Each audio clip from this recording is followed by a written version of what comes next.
بسم الله الرحمن الرحيم. أيها المشاهد الكريم، حديثنا اليوم عن آية يستخدمها البعض كثيراً في الحكم على الناس بالكفر.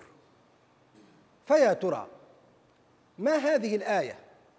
وكيف يمكن لنا أن نفهمها على وجهها السليم؟ للإجابة على هذا السؤال تابعوني في هذا اللقاء.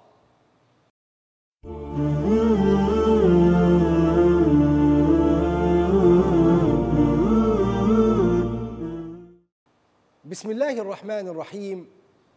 الحمد لله، والصلاة والسلام على سيدنا رسول الله وعلى آله وصحبه ومن والاه واتبع هداه، وبعد. مشاهدي الكرام، سلام الله عليكم ورحمته وبركاته. ها هو لقائي بحضراتكم يتجدد مع برنامج جديد بعنوان آيات وشبهات.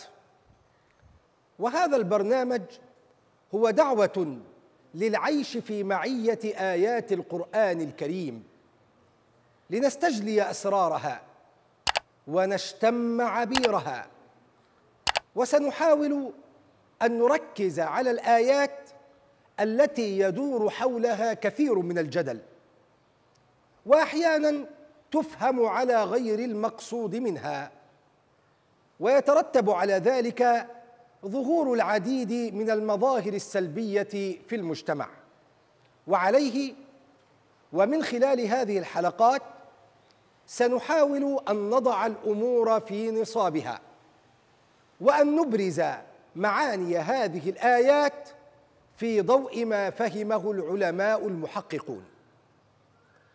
واليوم بإذن الله تعالى نتحدث عن آية يدور حولها الكثير من النقاش، ألا وهي قول الحق تبارك وتعالى: ومن لم يحكم بما أنزل الله فأولئك هم الكافرون.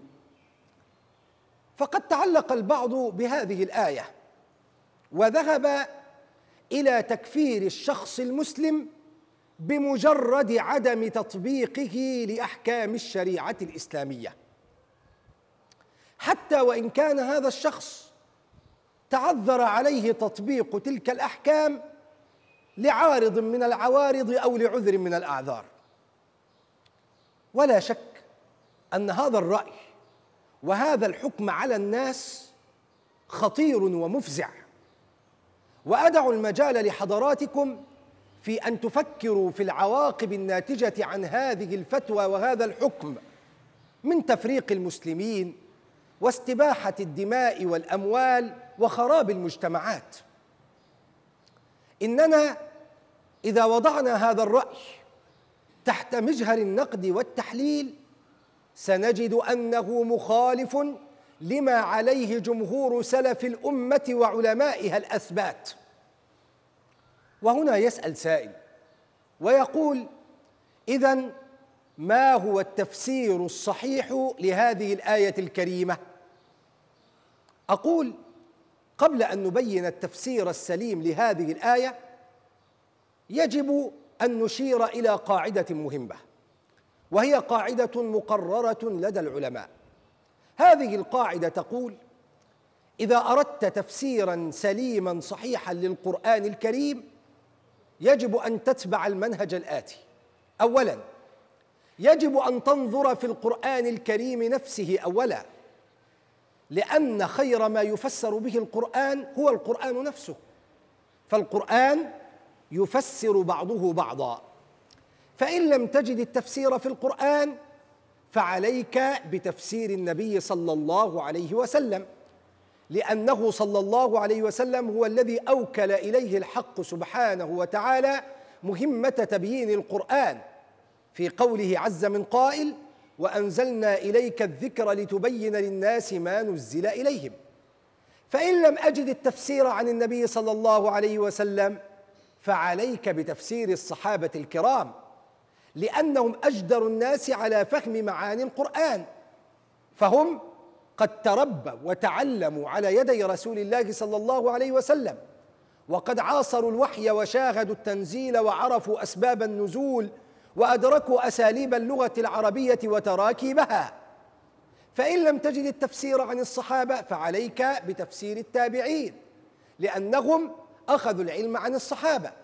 فإن لم تجد التفسير عن التابعين فعليك بتفسير العلماء المحققين المشهود لهم، كالإمام الطبري والإمام ابن كثير والإمام ابن عطية والإمام الرازي والآلوسي وغيرهم. أعود وأقول: لو وقفنا مع الآية الكريمة التي معنا في هذه الحلقة، وهي قوله تعالى: ومن لم يحكم بما أنزل الله فأولئك هم الكافرون، لو تتبعنا كتب التفسير سنجد أن التفسير الذي عليه جمهور الصحابة والتابعين للآية هو أن من لم يحكم بما أنزل الله جاحداً كون تلك الأحكام وحياً وحقاً فهذا كفر دون شك.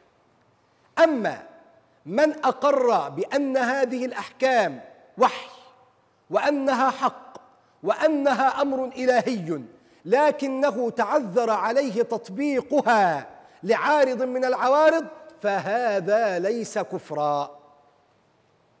هذا هو التفسير الذي عليه جمهور الصحابة والتابعين لهذه الآية. إذا ما فهمهم لهذه الآية؟ يقولون الكفر في الآية متعلق بجحود الأحكام وإنكارها، يعني إذا أنكرت أحكام الله وجحدتها ولم تعتقد فيها وفضلت عليها غيرها هذا هو الذي ينطبق عليه حكم الكفر.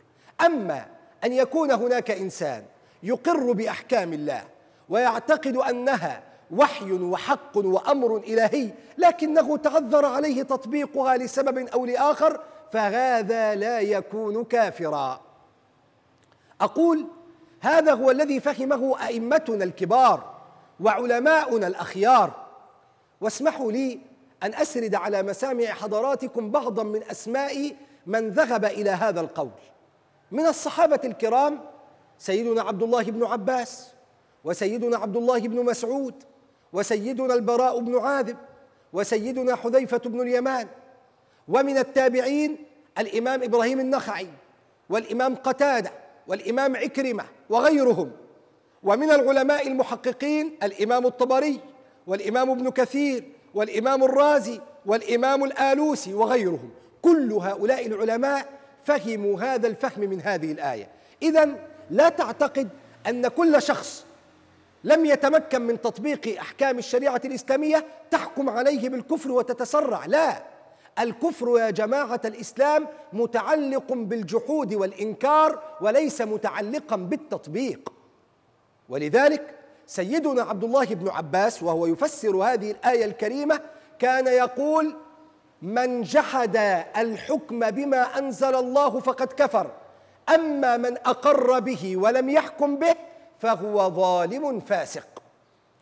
أيها المشاهد الكريم، هناك أيضا ملمح مهم في هذه الآية قد لا يلتفت البعض إليه، وهو أنك لو لاحظت ستجد أن كلمة ما في قوله تعالى ومن لم يحكم بما أنزل الله لفظة ما تفيد العموم والاستغراق، تفيد الشمول. ومن هنا يكون معنى الآية الكريمة من لم يحكم بجميع ما أنزل الله فهو كافر. نفهم من ذلك ماذا؟ أن من حكم ببعض الأحكام ولم يحكم بالبعض الآخر لا يدخل في حكم الآية أصلا. وهنا لعلي أجد من يقول في نفسه يبدو أن هذا الشيخ يذكر لنا مذاهب العلماء الذين يتفقون معه في الرأي فقط، ولا يذكر لنا العلماء الآخرين الذين ذهبوا غير هذا المذهب. أقول لك أولم يكفك ما ورد عن الصحابة والتابعين؟ ثم على أي حال من يعجبك من كلام الأئمة؟ يعجبك كلام الإمام ابن تيمية مثلا؟ اسمع الإمام ابن تيمية ماذا يقول في مجموع الفتاوى. كان يقول في تفسير هذه الآية من لم يحكم بما أنزل الله أي هو المستحل للحكم بغير ما أنزل الله. ما معنى يستحل الحكم بغير ما أنزل الله؟ يعني يعتقد أن أحكام غير الله عز وجل لها الأفضلية، يقدم أحكام غير الحق سبحانه وتعالى على أحكام الشريعة الإسلامية. في نهاية الأمر يبدو هنا أن الإمام ابن تيمية يتفق مع ما ذهب إليه جمهور العلماء في تفسير هذه الآية الكريمة. إذن التفسير السليم الذي عليه جمهور علماء السنة والجماعة أن الكفر متعلق بالجحود والإنكار، وهذا هو التفسير الذي يجب الالتزام به. ويحضرني هنا موقف أختم به، أن رجلا من الخوارج دخل على الخليفة المأمون فقال له الخليفة المأمون: ما حملك على خلافنا؟ قال: آية من كتاب الله عز وجل. قال: وما هي؟ قال: ومن لم يحكم بما أنزل الله فأولئك هم الكافرون. فقال له: ألك علم بأنها منزلة؟ قال: نعم. قال: وما دليلك؟ قال: إجماع الأمة. الرجل يقول له: إجماع الأمة. فقال له المأمون: فكما رضيت بإجماعهم في التنزيل يجب أن ترضى بإجماعهم في التأويل، أي كما رضيت بإجماع الأمة في مسألة نزول الآية وتواترها، كذلك يجب أن ترضى بإجماعهم في تفسيرها وتأويلها. وفي الختام نسأل الله العلي القدير أن يرزقنا العلم النافع والعمل الصالح، إنه ولي ذلك والقادر عليه. وصلى الله على سيدنا محمد وعلى آله وصحبه وسلم.